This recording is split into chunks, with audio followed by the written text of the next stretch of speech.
Alô, meus queridos irmãos, pastor Moabel.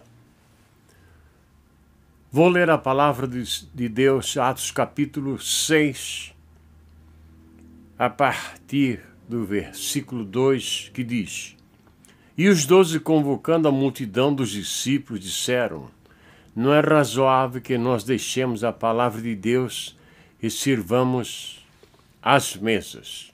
Escolhei, pois, irmãos, dentre vós, 7 varões de boa reputação, cheios do Espírito Santo e de sabedoria, aos quais constituamos sobre este importante negócio. Mas nós perseveraremos na oração e no ministério da palavra. Louvado seja o nome do Senhor. Eu hoje vou falar sobre um tema que jamais poderia pensar que um dia viria à tona este assunto. O assunto que vou falar hoje é por que pastores se matam. Por que pastores se matam? Na Califórnia, existe uma ponte chamada Golden Gate. E lá muitas pessoas tentaram suicídio. Pelo menos umas 500 dessas pessoas foram salvas por um senhor que, ao aposentar-se, passou a morar perto da ponte. E ele passava o dia inteiro olhando para a ponte. O dia inteiro olhando para a ponte. Tomando café com a esposa, chá, conversando com ela e olhando para a ponte. E ele, quando via uma pessoa aproximar-se da ponte, ele ia lá. E ao ver a pessoa, como está, meu amigo? E começava a conversar, e ele percebia imediatamente que a pessoa estava à beira do suicídio. E ele, ao conversar com muitos deles, conversando, vamos tomar um café lá em casa, vamos tomar um chá lá em casa. E a pessoa acabava indo, e lá contava todas as agruras que estava vivendo. Um dos últimos, ele tentou conversar, falar, mas o jovem disse: não, eu vou tirar a minha vida. E ao lançar-se, o homem de 86 anos tentou segurá-lo. Mas por mais que o segurasse, não conseguiu. E o jovem caiu no despenhadeiro. E ele ficou só com o boné na mão. A mãe, ao saber do ato heróico deste homem, disse: eu lhe agradeço muitíssimo, porque o meu filho, nos últimos momentos da sua vida, ele ouviu palavras de consolo. Meus queridos irmãos, convenhamos, nós estamos à beira de um precipício. Todos os países importantes do mundo têm agências de auxílio. Quando a pessoa está a ponto de tirar a própria vida, ele liga para lá. E aí psicólogos, gente de altíssimo nível conversa com ele, porque uma alma vale mais do que o mundo inteiro. Não é isso que nós dizemos? E lá eles são até ímpios, não são nem servos de Deus. E nós não deveríamos fazer o mesmo? Aonde está na nossa igreja uma instituição que ajuda o quase suicida? Aonde está? O suicídio é um mal universal. E é interessante notar que eu, pesquisando já por muitos anos dentro desta matéria, o que é que eu encontrei? ricos, milionários, é que se matam.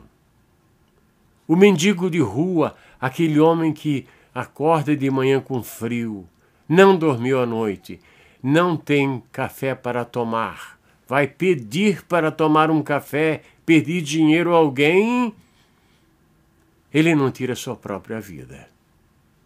Quem tira é aquele que tem a fábrica de café. É isso que vem acontecendo. Isto é um mal universal. Mas agora nós temos que entrar no assunto. Porque em 69 anos de Assembleia de Deus, eu nunca vi este assunto vir a público e discutir-se sobre isso. Não vem. Não consigo conceber que animais cometam suicídio. Já vi falar alguma coisa sobre isso por longe, mas não existe uma confirmação. Não existe. Só o ser humano, e o ser humano que tem mais posses é este que tira a própria vida. Mas vamos entrar no assunto nosso de igreja propriamente dito. Muitas pessoas, muitos obreiros têm tirado a própria vida. E isso, num certo sentido, as pessoas vêm escondendo, mas agora já tem tantos casos que está vindo a público. Esta semana, 2 pastores tiraram a vida. Um, ouvi dizer que enforcou-se, outro ouvi dizer que tomou veneno. O que vem acontecendo? Muitas pessoas que entram no ministério não têm chamada divina. Ele não tem. Porque a chamada divina é que determina o grau de sofrimento que a pessoa é capaz de sofrer. Porque se ele está pelo chamado divino, ele tem mais força para aguentar as perseguições que um pastor sofre. E muitos ficam calados sobre isso. Às vezes a pessoa entra no ministério porque o pai é pastor. O pai dá igreja para ele. Eles falam isso para mim. Eles falam isso para mim. Às vezes é o tio, como no caso desta pessoa que tirou a vida desse pastor no Rio de Janeiro de Araruama. Eu conheço a cidade. Eu fui pastor perto daquela cidade. Eu já estive naquelas igrejas por ali. O tio dele era o seu chefe, a pessoa a quem ele tinha que prestar contas em termos humanos. Eu não estou dizendo que este irmão não era chamado em absoluto. Não. Eu não vou subir em cima da cruz de quem está sofrendo. Muitas pessoas entram no ministério sem serem chamados.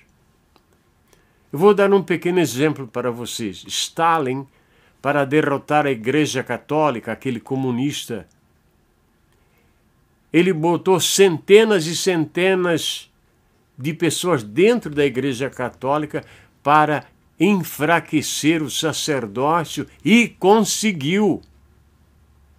Stalin conseguiu enfraquecer o sacerdote porque espiões comunistas estavam lá dentro da igreja. Chegou a ponto que o Papa disse que todo aquele que apoiar o comunismo automaticamente está excomungado da Igreja Católica. Por isso, vocês católicos aí no Brasil, cuidado com a pessoa que põe a mão na sua cabeça. Em muitos casos já são pessoas que estão excomungados por Roma e o povo nem sabe. toda pessoa que abraça o comunismo, segundo a Igreja Católica, está excomungado pela Igreja. Muitos obreiros, eles têm que cumprir uma meta financeira, porque agora estamos numa igreja capitalista. O dinheiro em primeiro lugar. Parece forte esta afirmação, não é? Mas eu vou dizer a vocês o que aconteceu comigo. Eu era pastor na cidade de Itaboraí e começou uma perseguição de uns obreiros contra a minha pessoa. Eu tinha 33 anos e pregava o que eu prego hoje. Eu nasci no Evangelho. Eu não dei a minha vida primeiro para o diabo, gastei tudo. Quando não tinha mais nada para aproveitar do mundo, pulei no ministério. Não. Eu comecei a trabalhar, eu passei em todos os cargos da igreja. E aí, chegou o pastor presidente do ministério, pastor Moisés Soares, um pastor que eu tinha uma grande estima por ele, já dorme nos braços de Deus. E a primeira pergunta que ele fez foi esta: como está a situação financeira da igreja? E eles disseram: está bem. Ele poderia ter feito outra pergunta ou outras perguntas, como, por exemplo, pessoas têm aceitado Jesus ultimamente? Quantas pessoas aceitaram Jesus no último ano? Quantas pessoas foram curadas no último ano? Quantas pessoas receberam o batismo com o Espírito Santo? Coisas assim. Mas ele perguntou, não. E naquele ano, uma igreja que tinha 300 pessoas, 150 foram batizadas com o Espírito Santo. Seria quase todo dia uma pessoa. Aliás, cada 2 dias uma pessoa. Mas ele perguntou, não, porque o obreiro tem meta financeira para cumprir e ninguém fala disto. Então, o obreiro vai trabalhando,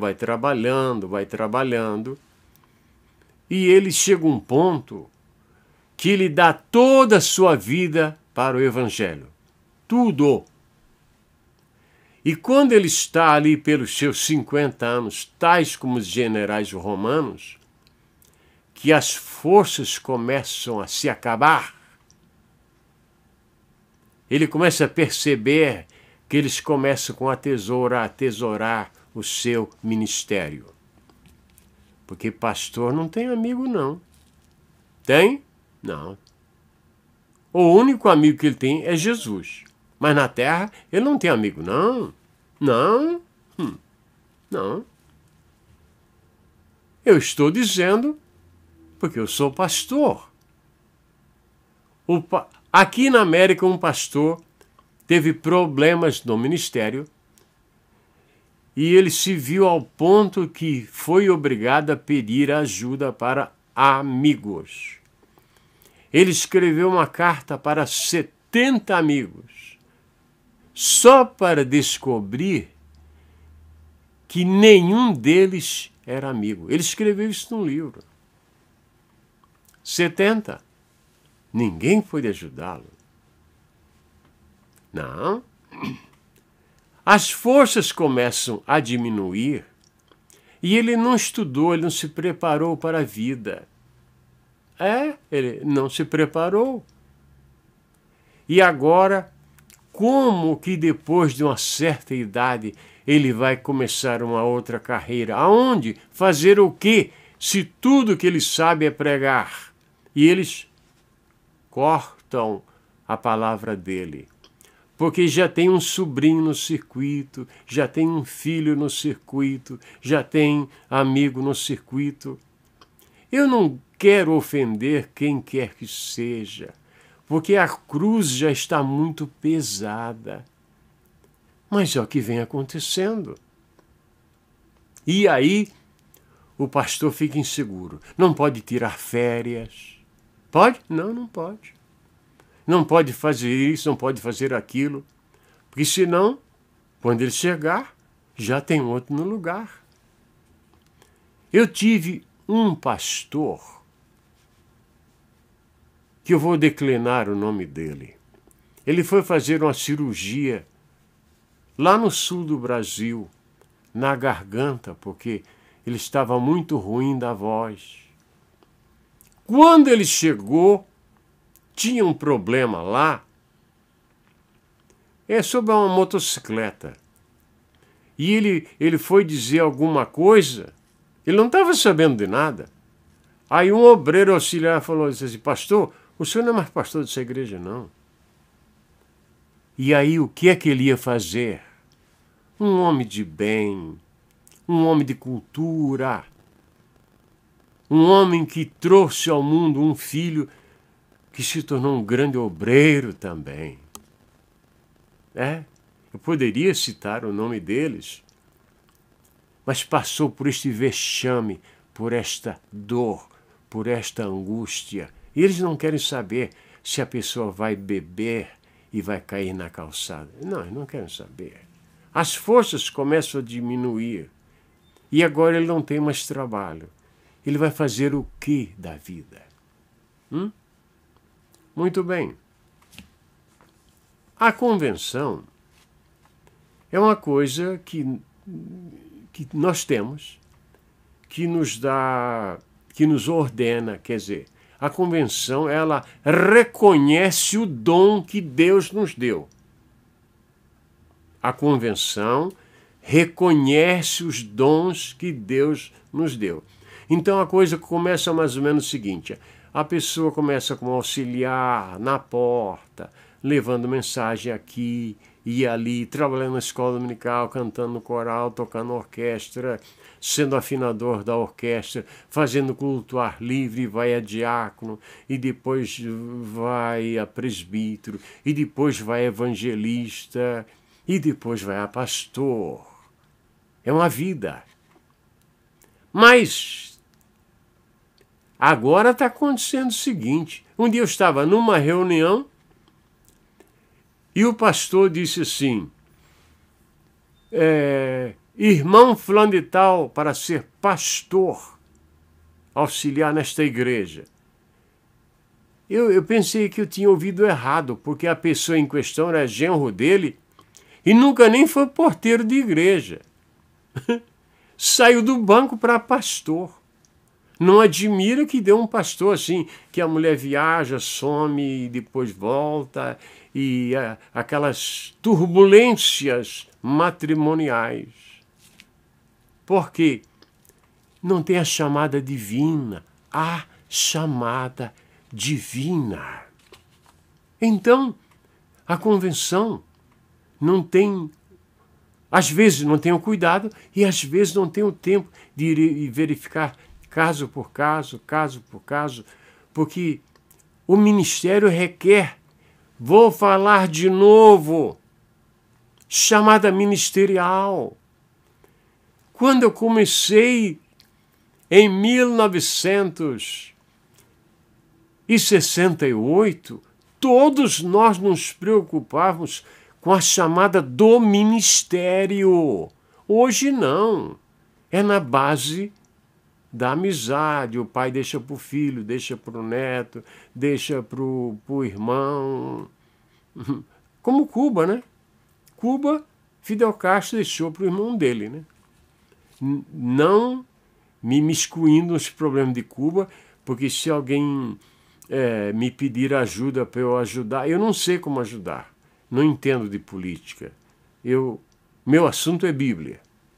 Então, quanto mais pessoas forem ordenadas, mais dinheiro a convenção recebe e mais pode expandir o seu trabalho, suas viagens, simpósios e coisas desta natureza. Então, o dinheiro também tem chamado muita gente para ser pastor. Porque no passado, pastor não recebia. Depois começou a receber um pouco. Tem pelo menos 5 fases que eu percebi. E quando começou a entrar o dinheiro, aí começaram a aparecer aquelas pessoas que se aposentavam como advogados, agora eram pastores. Continuavam advogando, continuavam recebendo do governo e também da igreja como pastores. E eu conheço casos de pessoas que têm 4 salários de marinha, do governo, disso, aquilo outro, e aquilo outro, e aquilo outro. Aquelas coisas que vocês sabem. Mas cada um dará conta de si mesmo a Deus. Cada um dará conta de si mesmo a Deus. Não tem jeito. Então, o obreiro, ele sofre muita perseguição até dos crentes da igreja. Eu vou contar uma coisa para vocês que aconteceu comigo. Eu era pastor numa igreja numa cidade muito quente e eu sou do sul, eu sou de clima frio. Então, culto de oração, a igreja fechada, eu cantava os hinos e tudo, agora vamos orar de joelho, porque onde eu sou pastor, se ora de joelho. Porque a igreja não mudou, Jesus não mudou, certo? Ora-se de joelho. E eu sempre tive o hábito de tirar o paletó e orar sem o paletó de joelho, porque era muito quente a igreja. Um dia, uma irmã saiu com a conversa que o pastor espera a igreja se ajoelhar para ele tirar o paletó. Vocês entendem como o pastor é perseguido? O pastor sofre estas perseguições. Ele sofre perseguição dos membros da igreja, que às vezes ele compra um terno novo e já acha que ele roubou da igreja e comprou o terno. Ele sofre perseguição do ministério, porque se alguém pensa que o ministério está ajudando o pastor, muitos estão, mas não todos. Vou dar um pequeno exemplo para vocês. Um time de futebol trabalha unido, se prepara, treina. Até o momento da escolha de quem vai jogar, está tudo unido. Quando aquela pessoa que é responsável pelo time, o treinador, escolhe o time oficial, fica um time no banco de reserva. O que é que vocês pensam que o pessoal fica fazendo lá na maioria dos casos? Pedindo que o jogador quebre a perna para ele entrar no lugar dele. Vocês entendem? De um modo jocoso, irônico. Nem todas as vezes acontece isso, mas eu estou dizendo para ilustrar. E os obreiros têm essa mania também de desejar que o outro se dê mal para ele tomar o lugar. Eu estou defendendo aqui a posição do pastor honesto, do servo de Deus. Ele é perseguido pela igreja muitas vezes, perseguido pelo ministério, perseguido pela sociedade, porque agora falou que é pastor, aí pronto. Quando eu viajo, eu não digo a ninguém que eu sou pastor. Não. Eles acabam descobrindo, porque quando pegam o meu nome, vão na internet, tem mais de 1000 vídeos, aí, você é pastor. Também sofre perseguição da família. Porque às vezes o salário é muito pequeno e ele não pode manter a família. Não pode comprar um carro bonito, Eu, por exemplo, eu tinha um Volkswagen 62, 6 volts. Vocês sabem o que eu estou falando. E eu sempre fui um homem muito simples. Já tive carros, Mercedes, mas eu sou uma pessoa simples. O que eu quero é que funcione, que me leve aonde eu deva ir e que me traga de volta. Tá tudo bem. E eu levava o meu pastor, que era também um homem muito simples. Quando eu chegava na reunião do ministério, os obreiros faziam assim. Eu via eles fazendo assim. Eu via. Eles pensavam que eu não via. Eu via. Mas eles também não levavam o pastor, mas censurava dele ir no meu carro. Quer dizer, eu não estou nem, só estou dando um exemplo para vocês verem as perseguições, certo? Uma vez, eu cheguei em casa, a minha esposa estava chorando e tentando consertar um sapato alto para ir numa reunião importante que eu tinha que ir, como intérprete. Não tinha sapato. Ela chorou muito. Eu fiquei tão magoado por não poder comprar um par de sapato. E eu era pastor, eu tinha que responder por 6 igrejas. Mas sabe como é que funciona comigo? O pregador do evangelho, a função dele é oração e o ministério da palavra. Você não vê eu repetir mensagem. Por quê? Nunca procurei saber quanto dinheiro a igreja tinha.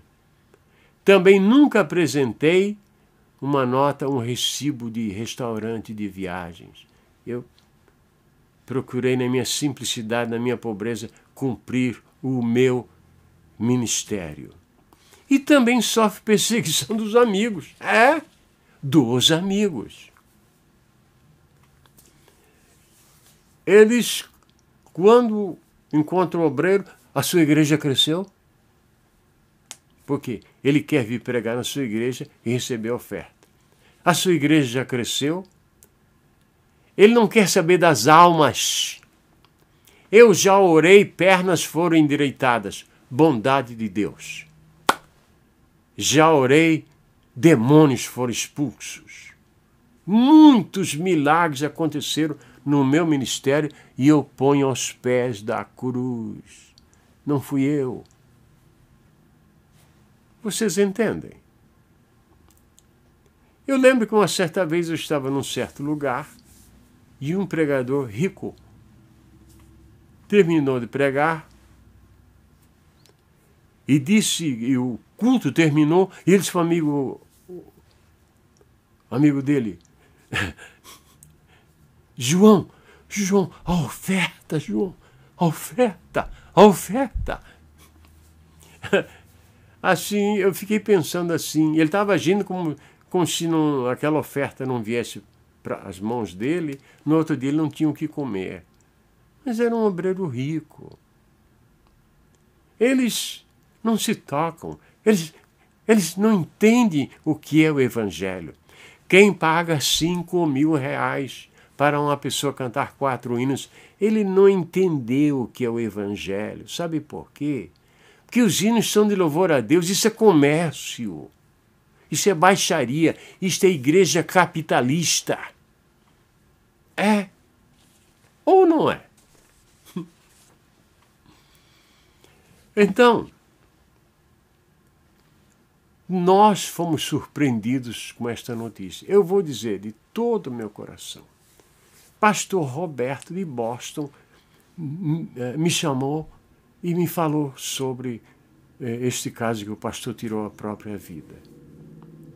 Eu fiquei tão chocado que hoje eu não pude trabalhar. O meu coração doeu muito, sabe por quê? Uma alma vale mais do que o mundo inteiro. Falamos isso todo dia, com um canto da boca e com outro canto da boca e com os nossos atos. Estamos fazendo diferente. é festa, e convida cantor, e tira oferta, e tem que pagar o cachê.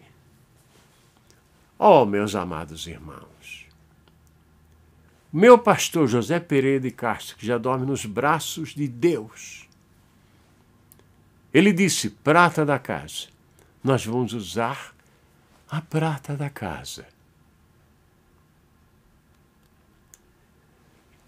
Eu jamais convidei cantores para nossa igreja. Quem cantava?